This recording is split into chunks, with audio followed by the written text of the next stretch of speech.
Hello बच्चों, कैसे हैं आप सभी लोग। मैं उम्मीद करता हूँ कि आप सब बहुत अच्छे होंगे। और आज की इस वीडियो में हम करेंगे कक्षा 9 की प्रश्नावली 2.4 के प्रश्न नंबर 3 को। इस क्वेश्चन में हमारे से पूछता है कि उपयुक्त सर्वसमीकरणें प्रयोग करके निम्नलिखित का गुणनखंड कीजिए। यानी कि ये जो हमारे को क्वेश्चन दे रखा है, इसके हमारे को गुणनखंड करने हैं।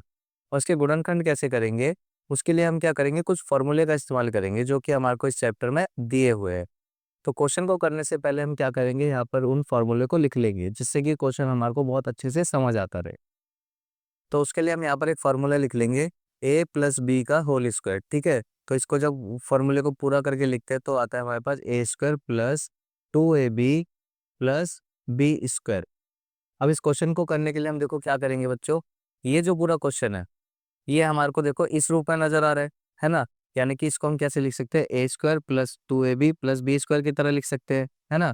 तो ए की जगह हम यहाँ पर क्या लिख लेंगे, इसको कैसे लिखेंगे, देखो पहले एक बार जरा ध्यान से देखना। यहाँ पे ए की जगह हम क्या 9x लिखेंगे। यहाँ पे अगर 9x लिख के उसका स्क्वायर करेंगे तो हमारे को क्या मिलता है, यहाँ पे 9 का स्क्वायर 81 और x का स्क्वायर यहाँ पर एक्स स्क्वायर हो जाएगा।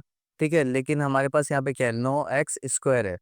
तो इसका तो मान बदल गया ना एकदम ही, यानी कि पूरा क्वेश्चन बदल जाएगा।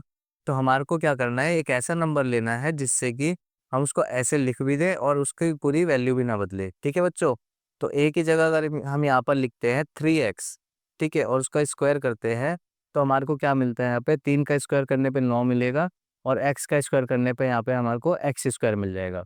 तो हमने क्या करा, उसका मान भी रख दिया और उसकी वैल्यू भी नहीं बदली। ठीक है, इसके बाद क्या करेंगे, जो आखिरी का पद होता है उसको लिखेंगे। तो जमा का साइन, बी की जगह हम यहाँ पे क्या लिख सकते हैं, वाई लिख सकते हैं। और फॉर्मूले में देखो यहाँ पे स्क्वायर है तो इसका स्क्वायर भी करेंगे। तो देखो वाई का स्क्वायर करने पे हमारे को यहाँ पे वाई स्क्वायर ही मिलेगा। ठीक है, यानी कि ये भी नहीं बदला। इसके बाद यहाँ पर क्या है, फॉर्मूले में जमा 2ab, तो जमा का साइन 2। अब देखो कोई साइन नहीं इनके पीछे, तो यहाँ पे मल्टीप्लाई का साइन। और ए की जगह क्या था हमारे पास 3x और फिर से मल्टीप्लाई का साइन, और बी की जगह क्या है यहाँ पे हमारे पास y। अगर हम इसको पूरे को सॉल्व करेंगे तो हमारे को वापस यही मिलेगा। ठीक है, अब देखो क्योंकि ये पूरा हमारा इस रूप में लिखा है तो हम क्या कर सकते हैं, इसको इस तरह से लिख सकते हैं, है ना, क्योंकि ये दोनों एक दूसरे के बराबर है। तो हम क्या करेंगे, ए की जगह यहाँ पर लिखेंगे 3x, फिर प्लस का साइन, और बी की जगह क्या लिखेंगे हम यहाँ पर y, और उसका स्क्वायर लगा देंगे। ठीक है, अब देखो क्योंकि इस पूरे का स्क्वायर है तो इसको हम कैसे लिख सकते हैं, जैसे कि 2 का स्क्वायर को हम कैसे लिख सकते हैं, 2 यानी इसको 2 बार गुणा करके लिखते हैं ना। तो ठीक इसी तरह से इसको भी हम 2 बार गुणा करके लिख सकते हैं। तो 3x जमा वाई, और यहाँ पर 3x जमा वाई आ जाएगा। ठीक है, तो इस क्वेश्चन के ये हमारे को गुणनखंड मिलते हैं। अब दूसरे पार्ट के लिए भी देखिए हम एक फॉर्मूले को लिख लेंगे, यहाँ पे a माइनस बी का होल स्क्वायर लिखेंगे। ठीक है, इसको जब हम पूरा करते हैं तो क्या आता है, ए स्क्वायर माइनस 2ab और जमा में बी स्क्वायर आता है। ठीक है, तो इसका इस्तेमाल करना है अब हमारे को इसमें। तो इसके लिए हम क्या करेंगे, देखो ए की जगह इसको कैसे लिख सकते हैं, 2y लिख सकते हैं, और फार्मूले में स्क्वायर है तो इसका स्क्वायर करेंगे यहाँ पर।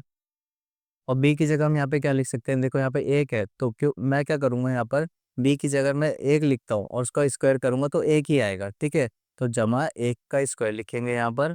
और फॉर्मूले में -2ab है ना, तो माइनस का साइन 2, फिर कोई साइन नहीं तो मल्टीप्लाई का साइन, और ए की जगह 2y, फिर से मल्टीप्लाई का साइन, और बी की जगह एक आ जाएगा। और अगर हम इस पूरे को सॉल्व करेंगे तो हमारे को वापस से यही मिलेगा।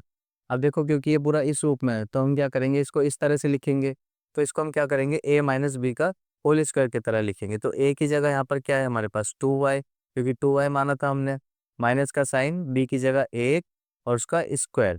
अब इसको भी क्या करेंगे, हम 2 बार लिख देंगे, तो 2y माइनस 1 और 2y माइनस में 1। ठीक है, तो इसके हमारे को ये गुणनखंड मिलते हैं। अब तीसरे पार्ट को करने के लिए हम एक और दूसरे फॉर्मूले का इस्तेमाल करेंगे, उसको भी जल्दी से लिख लेते हैं। तो x जमा वाई और x घटा में y बराबर में x square minus y square. ठीक है, तो इसमें हमारे को इसको इस्तेमाल करना है ना बच्चों। तो कैसे करेंगे इसको, देखो बच्चों ये पूरा जो है ये x square minus y square की तरह लिखा हुआ नजर आ रहा है। ठीक है, इसको कैसे लिख सकते हैं हम, एक्स स्क्वायर को देखो यहाँ पे क्या लिखेंगे, एक्स का स्क्वायर माइनस का साइन। अब वाई की जगह मैं इसको कैसे लिख सकता हूँ, तो इसको मैं लिख सकता हूँ वाई बटे में 10 और उसका स्क्वायर कर देंगे।